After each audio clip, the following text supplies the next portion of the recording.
that's a problem right now. Like we have so many information outside, like in the Instagram or in the mobile phone or on the internet, but then we don't know anything about us. Yeah, because and you basically with us. We are never with us. We are always with something else. Yeah.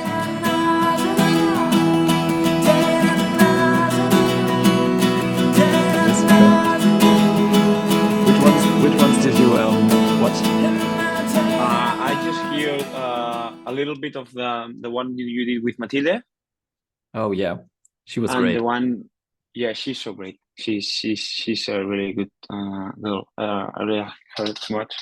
And then I heard a little bit also of Andre Hodet podcast.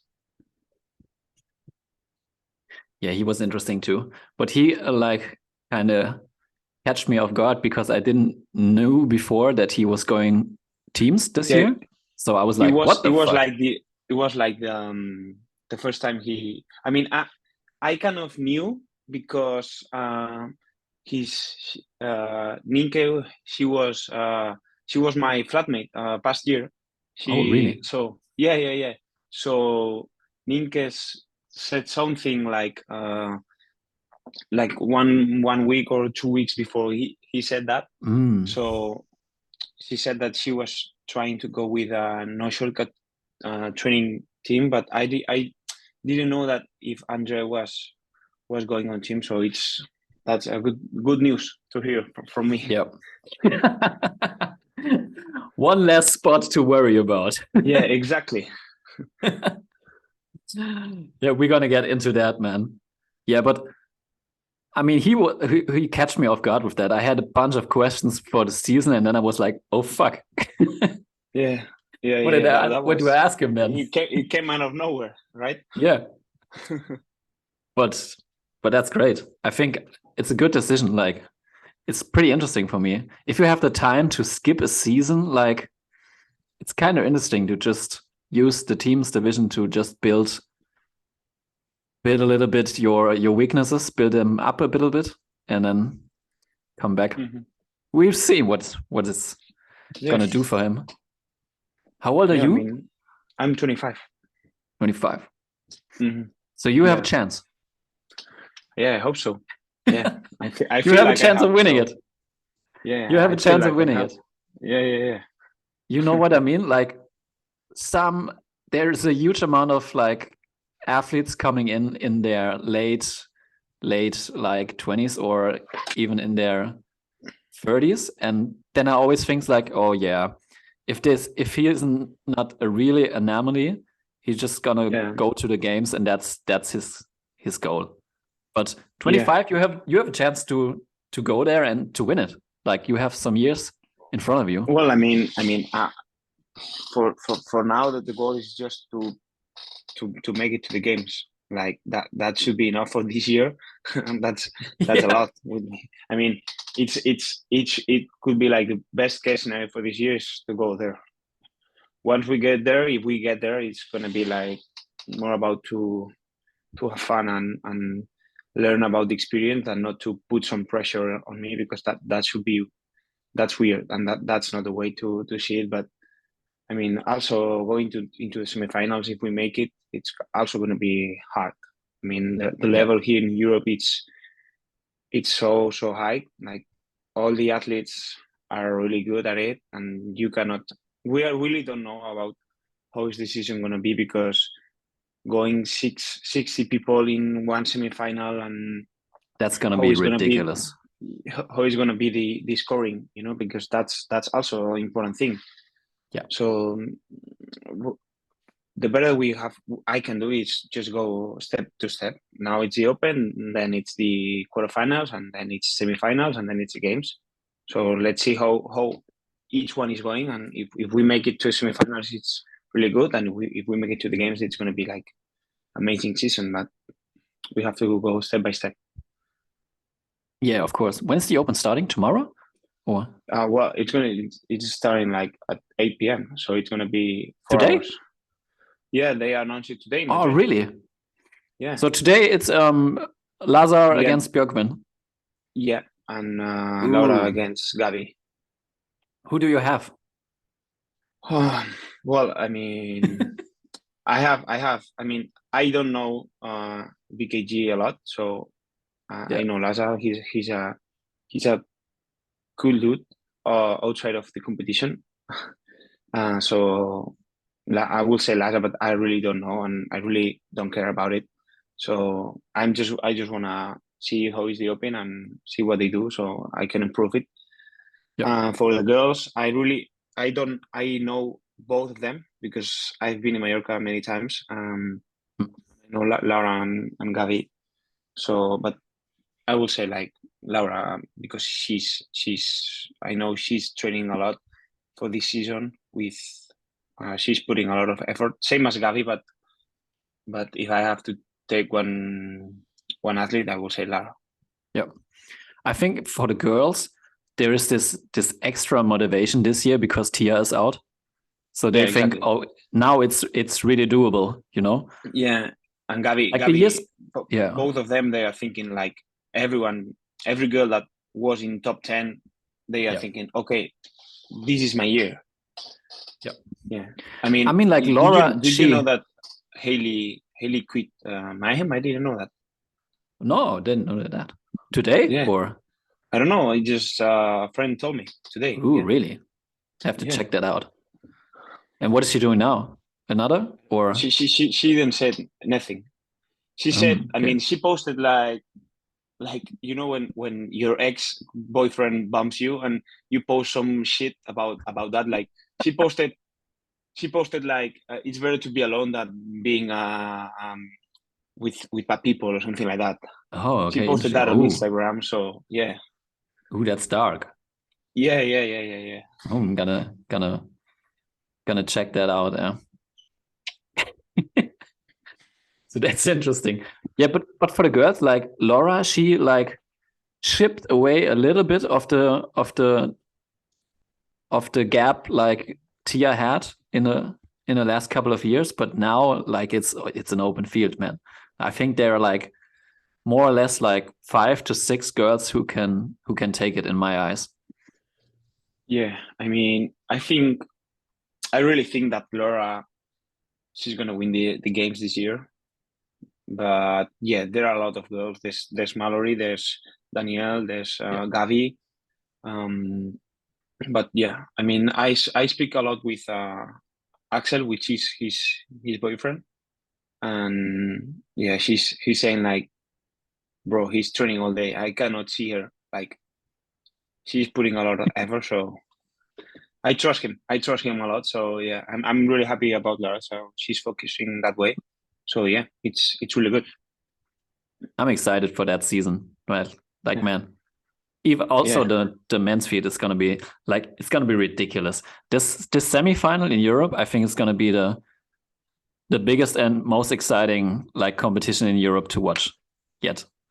Yeah, of course. For the spectators. Like for you, you are fucked. You're fucked. Yeah. You have 60 athletes here. It's gonna be like a nerve-breaking like weekend. It's like, I mean, I've spoken about that a lot with my friends and with the team. Like in Europe, I mean, maybe BKG and Lazar, they are the only athlete that can just go for the games. Like I'm training for the games, only for the games, because I know kind of that I just have to appear in the semifinals, do what I have to do. I don't have to. I have to make no mistakes, but they are like they can manage it. But all of the rest of the athletes, that they just have to train for the semifinals, because if they are not 100% focused on semifinals and CrossFit or semifinals kind of workouts, you are done. Like you are not making it, because the rest of the field is so strong.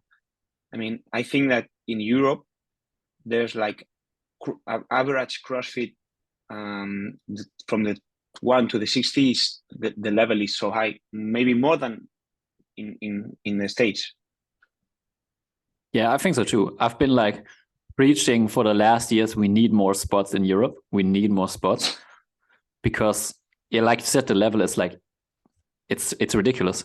If you watch like the people who go to the games, how they finish up, it's it's really, really high and really good. So do you guys like go extra hard in the open because of the new system? I want to maybe earn another qualification spot. I mean, I will go hard because I like to go hard, but I'm not repeating. I want to do like a good start of the season, but I don't want to burn out yet, you know, like because also quarterfinal is going to be hard. I mean, I expect that not having so many problems to qualify to the semifinals, but even though it's going to be hard, so if I have to burn out, I want to burn out on the quarterfinals, not in the open. So, but I mean, last year I was in the same mentality as this year, so just doing one workout, no repeat, just going all out. Like the workout it's done, so let's go for it. And it went really good for me, so I'm expecting the same. Which placement did you finish up last year? I won the Open here in Spain, but I think in I don't know, I can check it. I think it was like 3rd in Europe or 5 in Europe and 32 in Spain in worldwide. I don't know. Like I can look for it. Check it the out. website. Yeah.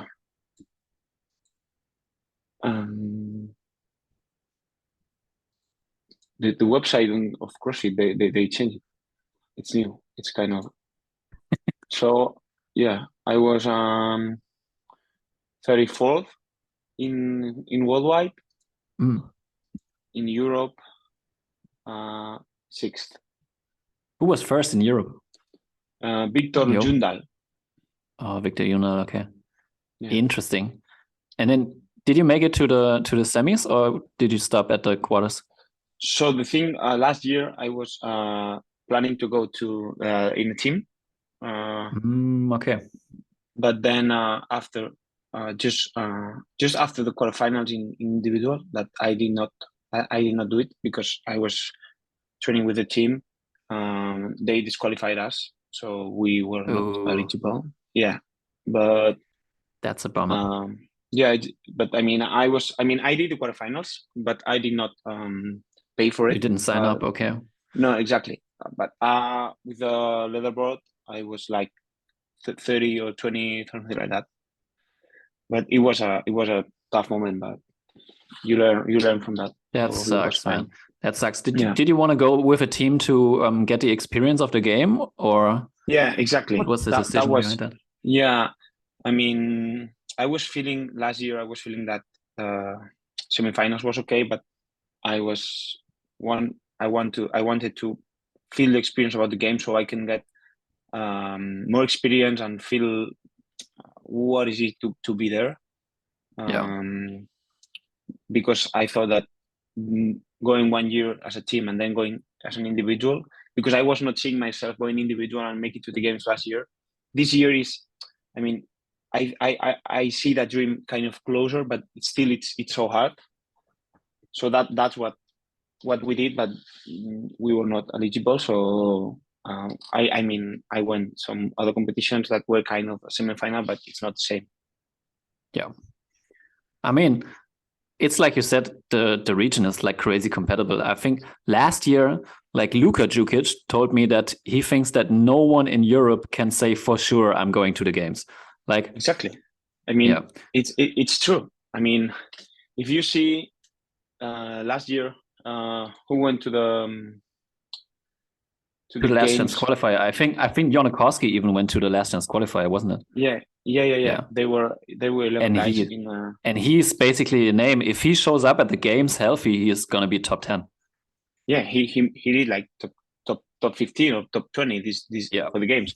I mean, and the ones in the games last year, the guys that did not make it in Europe, all of them were rookies. You know, like Moritz, he was a rookie, and now I'm so sure that he's going to perform way better than he did in the games.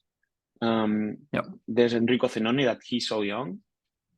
Andre Haudet, Italian, Guillaume Briand, and Enric Capelainen. That's 24. Enrique placed 24, and it was his first year or his second year. So I mean, going I think it was in the a rookie, second year, yeah. going in a rookie year for the first time, it's so hard. I mean, if you go rookie year and you do like top 20, it means that you are really good. I mean, yeah, it's like crazy. Was there ever a Spanish man going to the games? I mean, like not this. The national champions year doesn't count for me.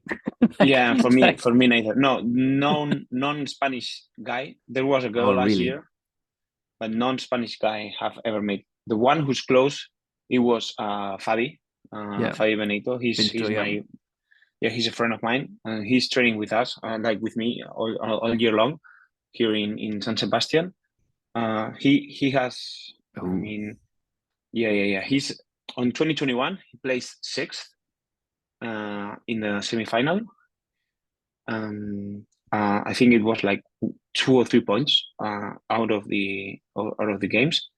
Then on this year or 2022, he screwed up on the first event of the legless. Yeah, I remember that. Yeah, I mean, he failed a rep on the 5th or 6th round, and then he was done. He placed last, and he still made it to the 7th position. So he had a chance in the last chance, but he was done. Like he was after that.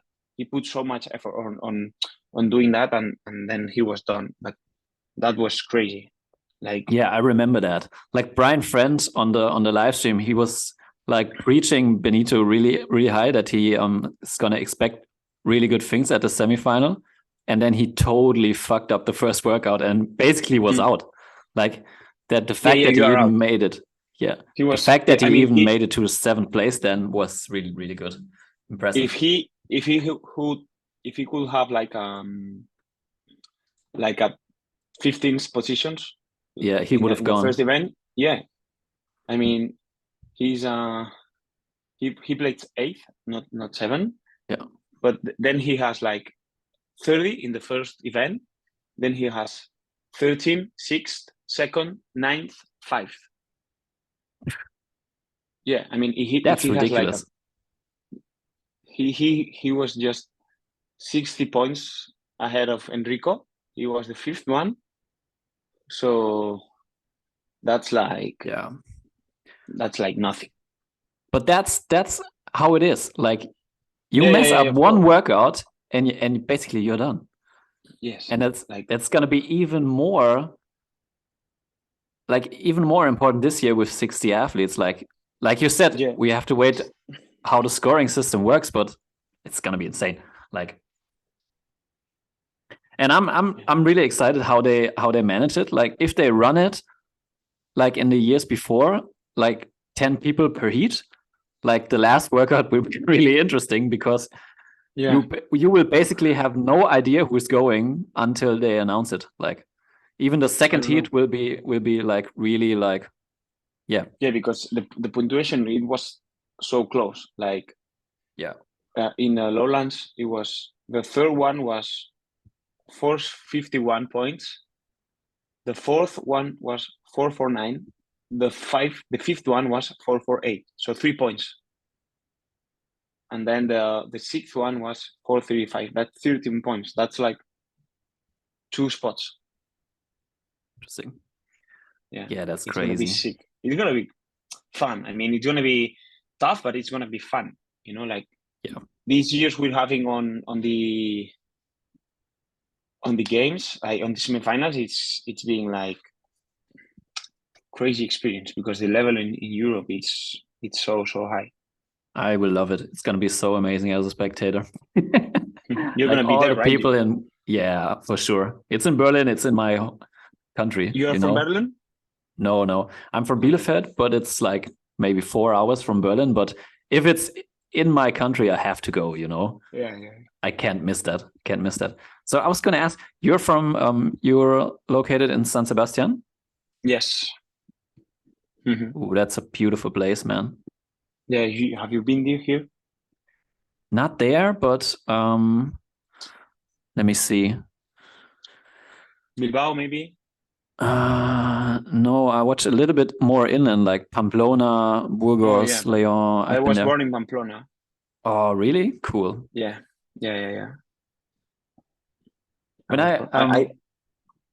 So you're 25. Do you remember that when I researched you, I was like basically like researching a little bit about Spain, and there was this in 2011, like 10 years ago, there was this demonstrations and riots of the youth in Spain because of the situation. Like they hadn't had the chance to get any jobs and stuff. So there was it's called the 15M. Quince de Marzo. It was, I don't know why it was, but it was kind of that there was the country was so bad. Like there was no jobs, no opportunities for no one. The government was doing really bad stuff, and the youth, a lot of people. My sister actually was in that riots in Madrid. They stayed like in the Plaza del Sol, that it's one of the biggest and most known squares in Spain, and they stayed there for like 2 months or so. Ooh, man. Yeah. Did that situation change? How old were you when that happened? I was just like 13 or so. I was not into that. Yeah. No. And is it better now? Is there what do Spanish like youngsters want to do with their life? I mean, Spain is I think it's a weird country because there is like, I don't feel like for myself about my friends and everyone is having the life they are choosing it, you know, like I have studied in a degree, so all my friends are kind of working on what we studied, but I see a lot of young people that are coming now that they don't have sure about what are they doing, or the future is not that clear as for myself, you know. Like I feel like after that riot, people took a lot of perspective and thought about the future, and the government was really into it. But after that, like that was my generation. Like through 2-3 years of my generation, we were like, all of us, like almost all of us went to a degree. But after that, 2 years after me or 3 years after me, I really don't know about what are the young people doing. Interesting. I feel like we are like a country where if you want something, you go for it, but not everyone wants that, you know. Not everyone is looking for excellence. Yeah, exactly. Interesting. What did you study? I studied psychology. Yeah. That's interesting. Yeah, for me, like Spain is so interesting for me because I've been there like so many times. I for sure you know the Camino de Santiago? Yeah, have you walked it? No, I've never done it. No. My sister had, but I've never. I've walked it like 3 times, and I find it so fascinating that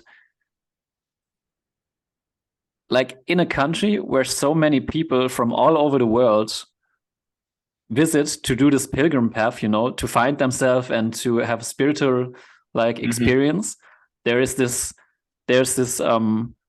been this lostness of the youth, you know. Yeah, exactly. Like, yeah, totally. I mean, like contrary. Most of the people, a lot of people, young people, they finish like how I said, we say here bachillerato, but I don't know how it's like after high school, before going to the university. Yes.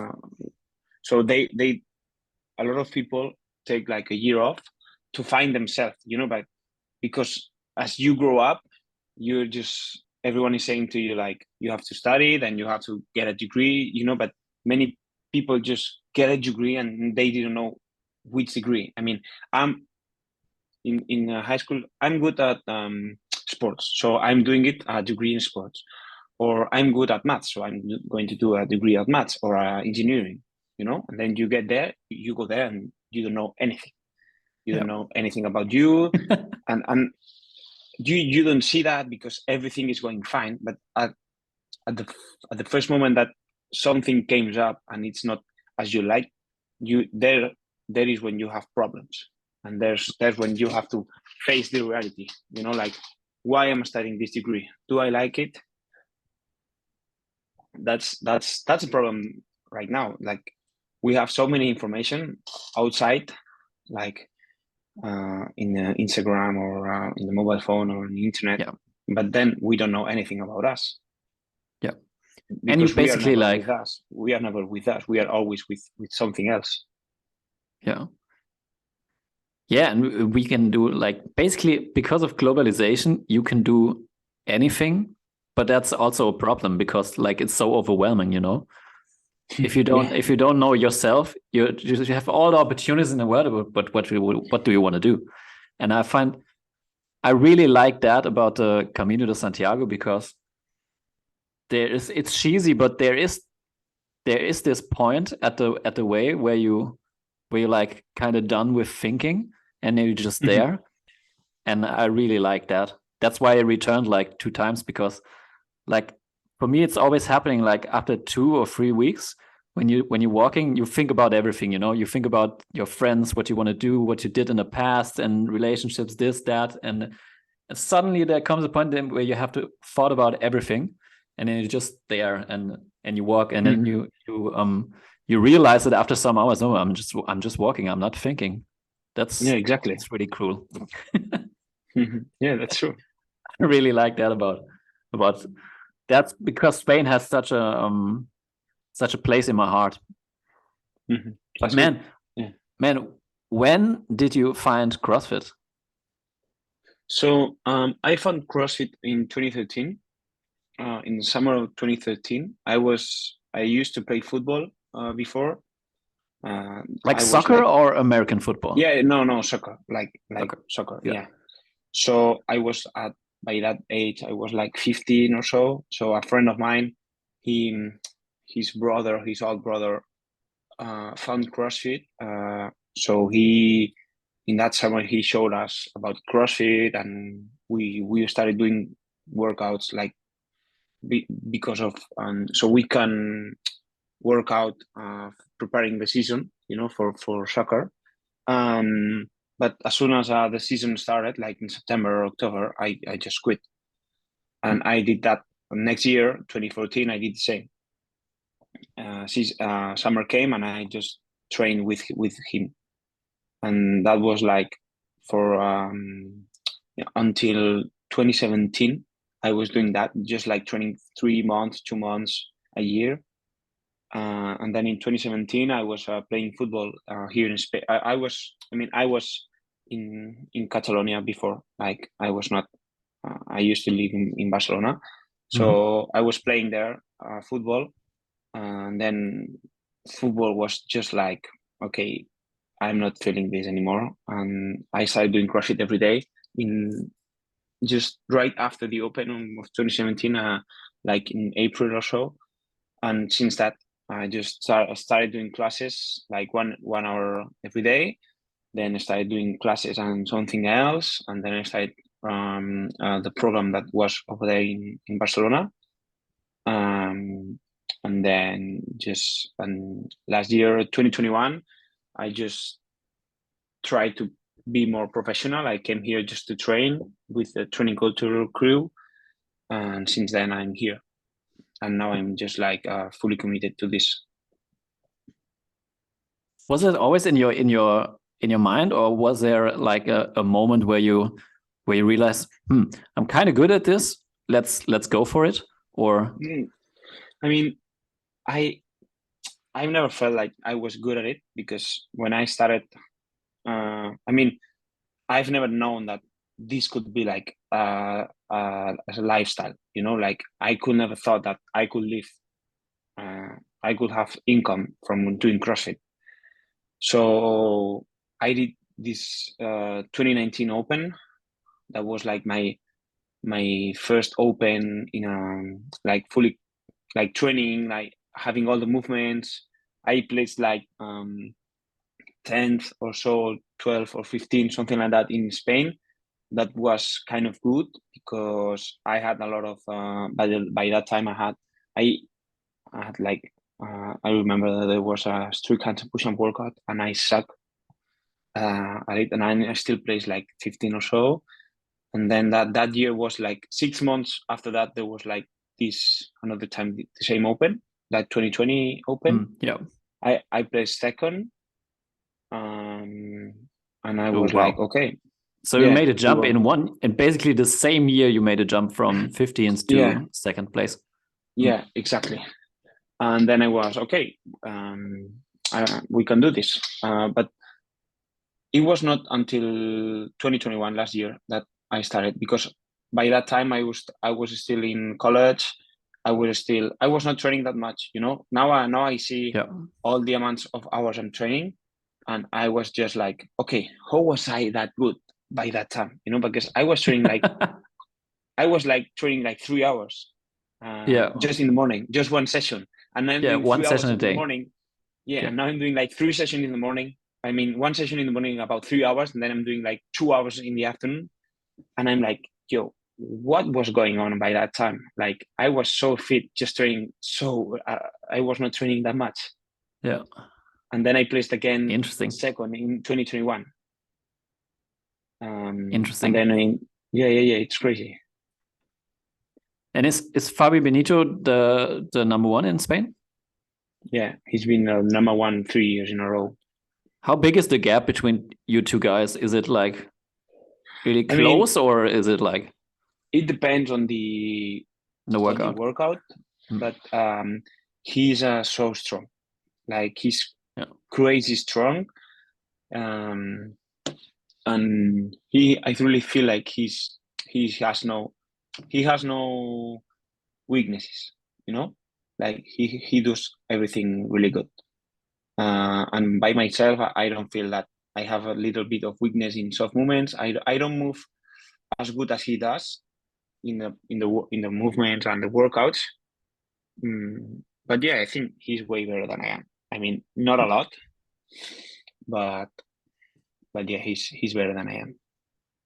Interesting. But if you see like you still have like a lot of potential in like moving, that's always a good thing. Yeah, because I'm trying to do it a lot. I mean, I have a big weakness about my mobility, because my overhead mobility it sucks a lot. And about this, I mean, I can save a lot of workouts, but they are a lot that for example, if the workout start with kettlebell overhead lunge, I can do it as fast as he does, but I get so tired. Yeah. Or if we are doing like handstand walk or handstand push-ups, I can do it at the same time as he, or at the same velocity, but then I'm just destroyed. Like, my shoulders are just like done. Yeah. That's the main problem. And I'm working a lot with, I'm putting a lot of hours in mobility this year. I hope it's gonna work for it. But yeah, like, it's crazy. Like, do you have an idea why that is? Why you have that mobility issue with your overhead position? Is it because of soccer, or? I think it is because I've never done this before. Before 2017, Yeah. Like, for walk me, on your hands. Why? Yeah, exactly. Like, for me, it was just like throw a headbump to the ball, and that was it. Or going to the ground. Like, it also has something good, because about running and jumping and that kind of anaerobic workouts, they are good for me. But for the rest, it's just like, fuck, this sport is useless. Yeah. I think that's also so interesting. I have so many athletes as guests who have the soccer background from Europe. It's like insane. Yeah. Like, we Europeans, we all play soccer. Yeah, I love everyone, and it's useless because I mean, it doesn't get you fit. It doesn't get you like. It's just like a culture thing, Like, everyone loves. I still love football. I mean, I'm a huge fan of Barcelona, but it's like, fuck, this is useless. Yeah, if you not make it into the professional like soccer, it's like, it's always like, yeah. Mm-hmm. I remember like like, of course, I played soccer in my youth, and I thought, and after every training session, I thought, so, oh, this was hard, and I'm screwed. Until I did my first like CrossFit class, then I realized, so okay, I'm not fit at all. Soccer training is not fitness. Exactly. I mean, I remember when I was doing this thing about going summer and then going summer doing workouts and then coming back in September, I was like, damn, I'm a beast in September. I was just like in preseason, everyone was like, oh, this guy, what is he doing? Like, what is he doing? He's going, yeah.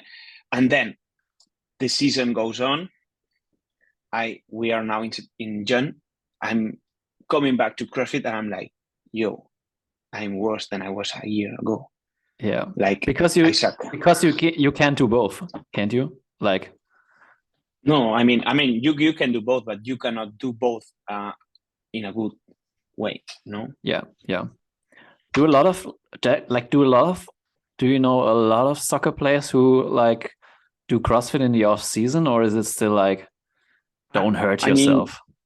No, I know a lot of elite football players, like they are now doing CrossFit, not CrossFit, but they are doing like some kind of functional fitness. Yeah. So as a way of working out for them, so they can improve his performance in football. Like there's we actually had there was a girl. She was a professional footballer in Atlético de Madrid, and she was doing training culture, like for her to be prepared for football, you know. What is training culture like? Basically, like training like group, like all the others, like Hard Work Pays Off, or it's a program, or Mayhem and stuff. Are there, like, I have the impression, are there only like Spanish speaking people on this? Yeah. For it's so weird, because for us, for the long, we have seen that the language is a really is a barrier for us, you know. I mean, all of us we speak English, but most of the content we create is in Spanish. Now we are trying to create content in English, but still it's so difficult from a non-Spanish people to come to us and say, hey, I want to train with you, you know. I mean, right after Madrid, when I played second, or right after Dubai, where Fabi won the Dubai, it was a lot of people get interested, you know, like a lot of people in South America, a lot of people in Europe got interested. But still, I feel like if our program was from the States or from France or from Germany, we will have a lot of more people non-German or non-States, you know? Yeah, I think so. I think there's this one girl from Argentina in your group. Alexia. Yeah. She joined us 1 year ago. Yeah, but she's Spanish speaker, so it doesn't count. That was my thought behind that. Yeah, interesting. I mean, Nienke, the one Nienke, she's Dutch. She's from the Netherlands. She joined us for a year to make a team for the games, and she was with us for a year. And she also said a couple of times that's a big barrier for us. Like, being Spanish seems like a barrier, you know. It's kind of weird, but it is. Yeah, I can totally relate to that. When I walk the Camino, like, no shit, this path is like really open. You basically talk to everybody you meet on the way. Like, I don't know, like I walked with Australians, Italians, like from France, like Switzerland or whatever. But the Spanish people, they always like keep to themselves, like, you know, they walk with Spanish people, like they talk to you. Of course, if you talk to them, they talk to you, and it's a good vibe. But at the end of the day, they go to their group, you know. Yeah, it's weird. I think it's interesting because I feel the same way. But for us, for example, and when we go to the competitions, it kind of we feel the same. You know, like here in Spain. I mean, this podcast in Spain, no one's gonna listen, so I can talk trash a lot about Spanish people. Fuck my country. Yeah, I mean, it's like when we go to Spain. I mean, when we go, for example, to Miami, Yeah. we were like 5 training culture team athletes, and there were like other 5 Spanish athletes that they were non-training culture. So we don't go with them, you know. Like we like to be. I don't know if because we are from the Basque Country and we are kind of different culture than Spain, or if we don't get with the others, but we usually don't go with Spanish people as they do, because at least I feel that a country it doesn't make you doesn't decide for you. Like if I want to be with some I don't know, like some people of the States because I like them more than my country people, it's okay. Like for me the language is not a barrier. So yeah, but we see that Spanish people, when they go to a competition, they go with them all together. And then it's just like nonsense. Like why you should do that, you know? Yeah, interesting. Like I had Bella Martin on the Oh, yeah? MC. She's A really few close to us.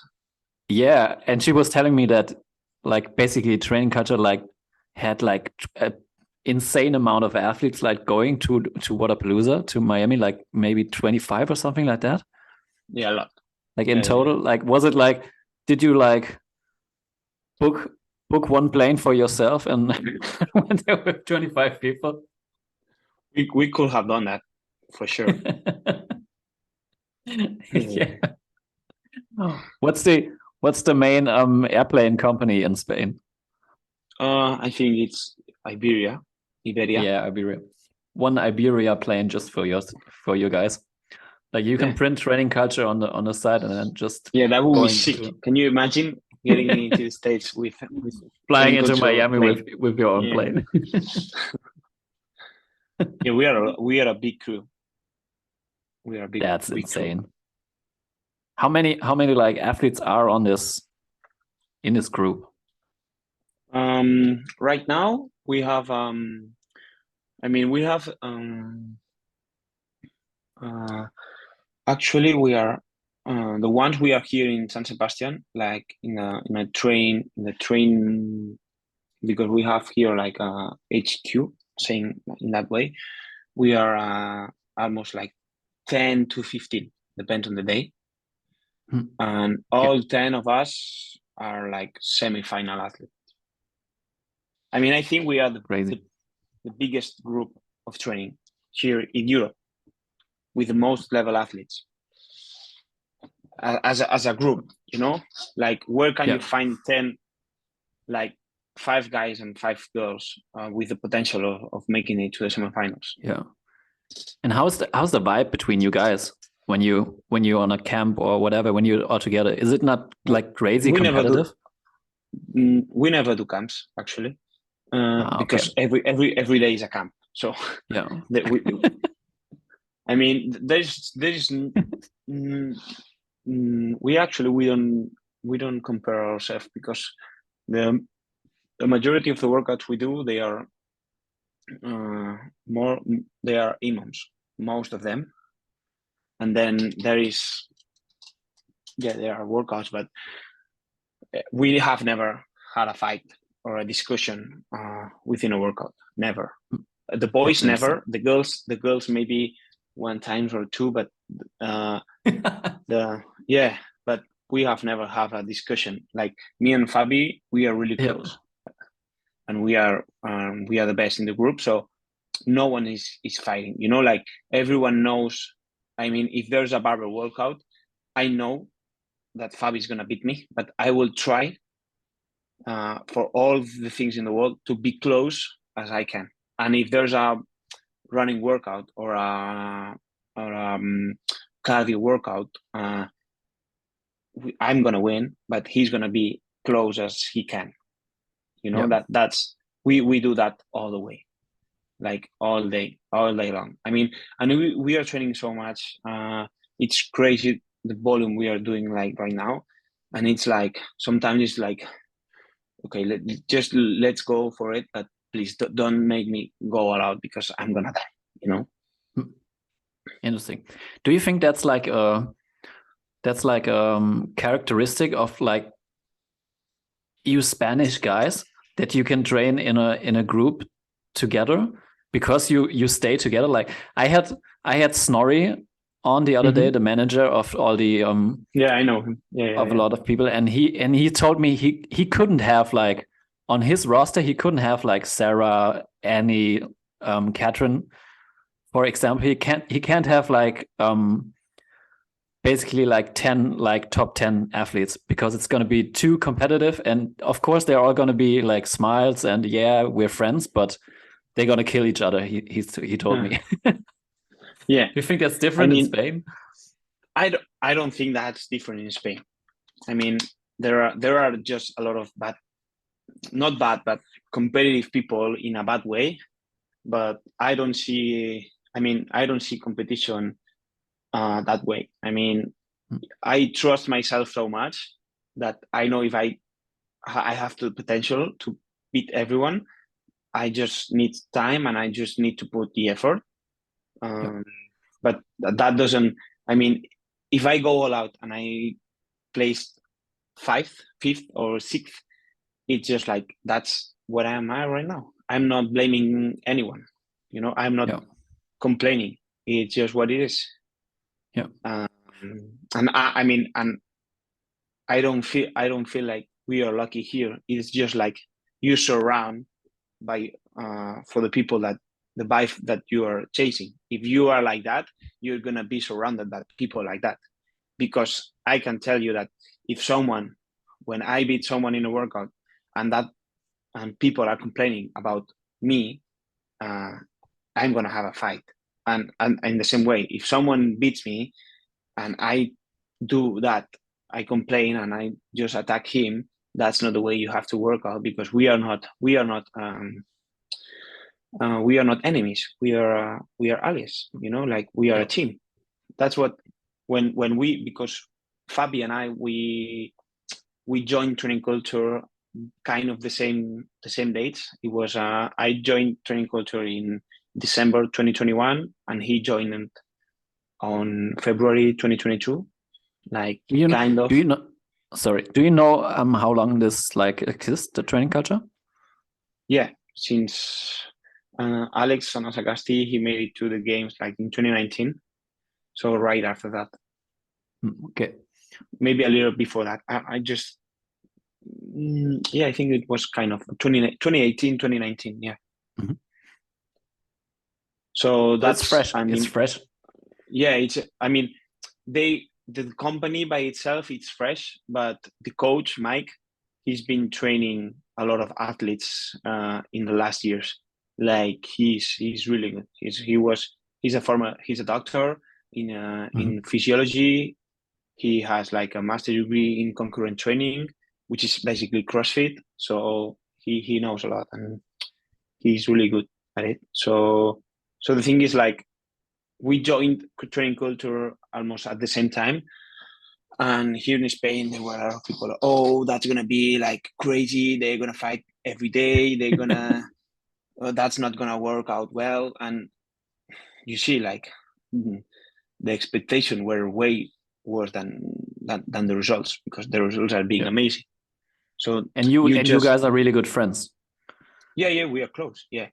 I mean, we are friends. I mean, he's not my best friend, but we are really close. We are really happy about everyone. Like, if I go better than him, he's happy about me, and in the same way, it's just the same.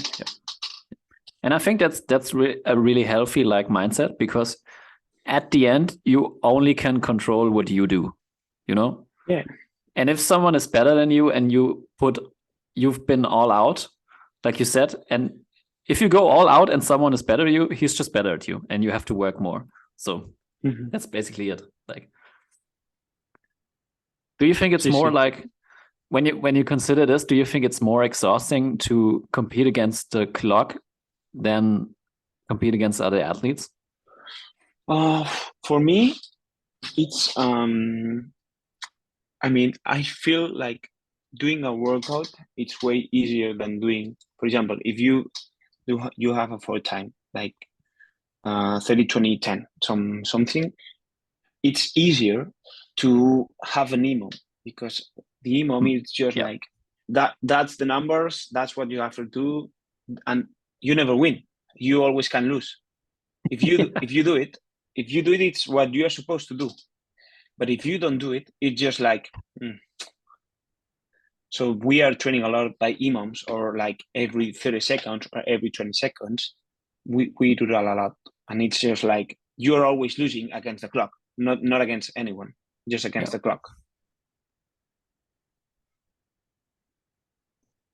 If you make it to the semis, is the goal to get into the 10 qualifying places? I don't know how many qualifying places Europe gets, but let's say we have 10 spots. I mean, I don't want to put that pressure on me, but I feel like I have the potential to do it.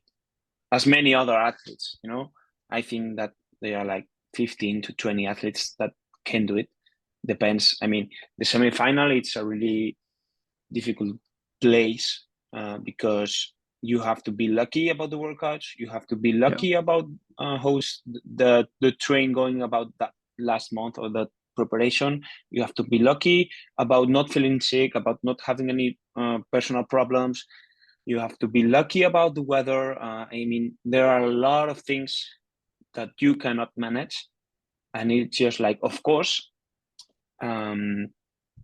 you have to be prepared, you have to be fit, but there are many other things that you cannot control, and none of us it's just the Medeiros, you know, like that's going to be a fight because there are a lot of athletes that can do it. Do you like this huge semifinal more than having like 2?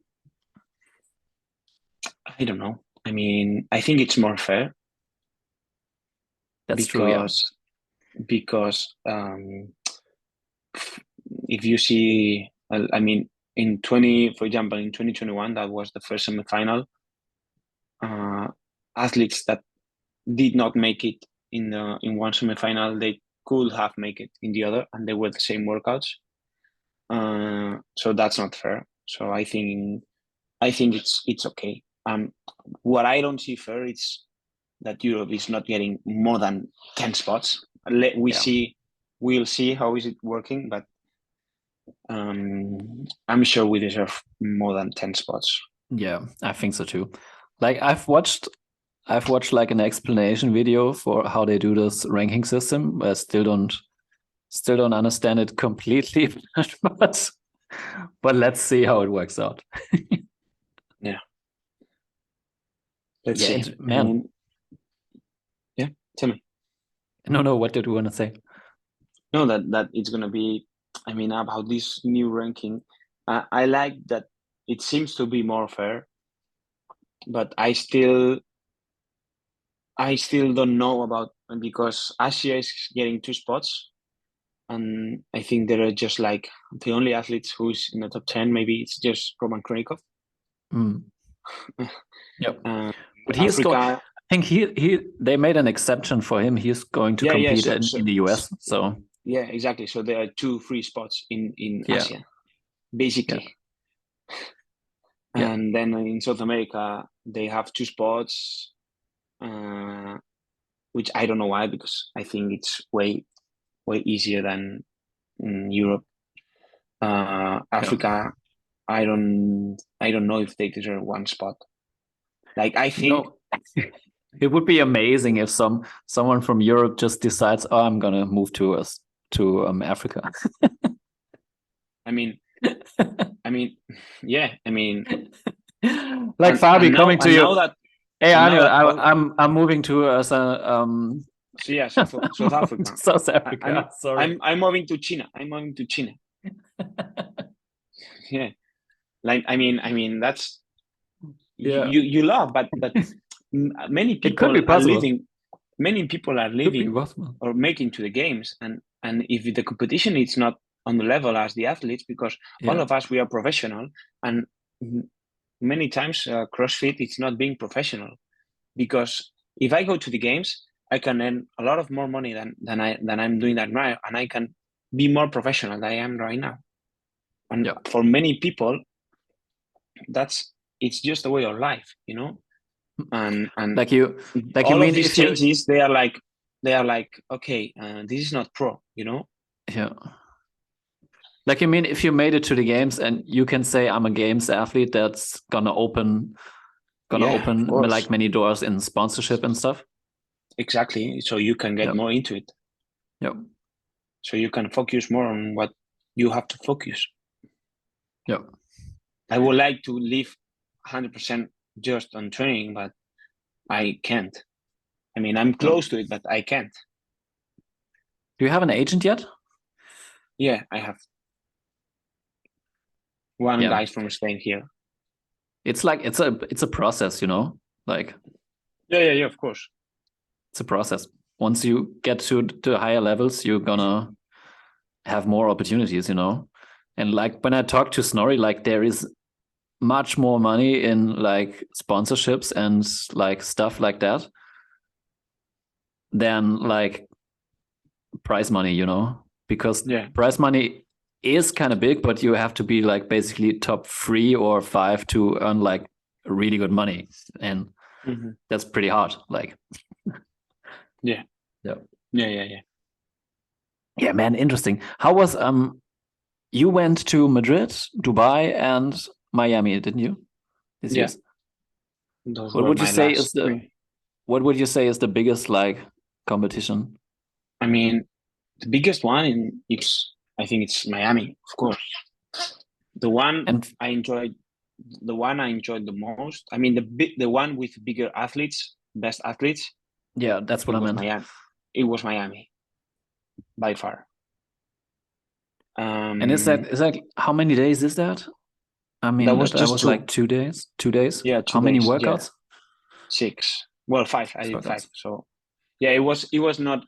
It was the best competition, but it was not the biggest, because it was just like 5 workouts, and it was just like meh. The workouts were not like that much, so it was kind of a weird competition. So yeah, it was weird. Like the first workout, like it freaked me out when these rings were like dangling all over the place. I was like, oh, they should stop it now. Yeah. Well, they made it on purpose. I mean, yeah. That was ridiculous. But I think like 5 workouts, like how many workouts do you have at the games? Like 15 at least. So 12 that's to another 15, beast. That's another beast, man. Yeah, that's just like another level. Yeah. And that's why it's so important to like maybe go as a team first to like get a feeling of it, you know? Yeah. So it really sucks that you weren't able to go with the team, man. Yeah, that would be well, it is what it is. I mean, it was good for many other reasons, because I feel like I could. I mean, I learned a lot from that. So that's all I need to know, and all I need to think about it. Yeah, man. We're almost at the end. I'm excited for this semis and your season. I'm gonna watch you closely, man. Thank you. Maybe I'm gonna bug you again at some point of the season. If I make it to the games, you can invite me all the times you want. We can do a daily show if you want. Yeah, but man, I have a speed round at the end. So I give you a few questions and you answer as fast as you can. Yeah, okay, let's go. Ready? Snatch or clean and jerk? Clean and jerk. Some fruit or no sugar? No sugar. Fraser or Froning? Froning. 100 burpees for time or 5K row? 5K row. Tiatumi or Iceland? None. Pizza or pasta? Pasta. All right, that's it. Okay, that was fast. Aniol, thank you, man. I'm gonna stop.